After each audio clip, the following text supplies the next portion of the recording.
Міне бұл жаңағы мен айтқан үңгірдегі бір үлкен мүсіннің жан жағына орналасқан кішігірім мүсіндер.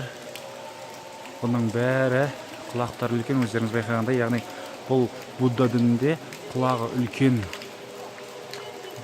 адамдарды сондай қасиетті санайды. Себебі олардың негізгі мүсіні Будданың құлағы үлкен болып келеді.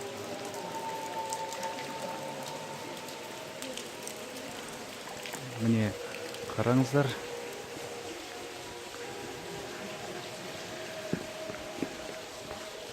Бірақ міне мүсіндер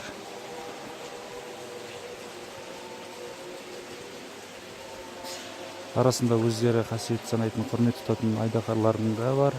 Міне байқасаңыздар, айдаһардың басы, міне құбыжықтар.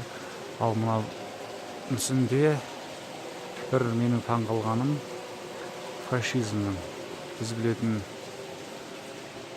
Гитлердің белгісін анық байқауға болады.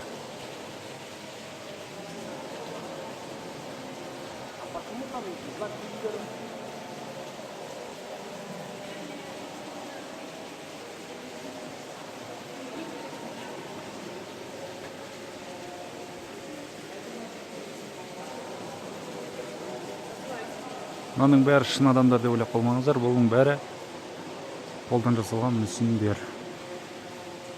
Бұл меніңше ары қарай да созылып жатқанға ұқсайды.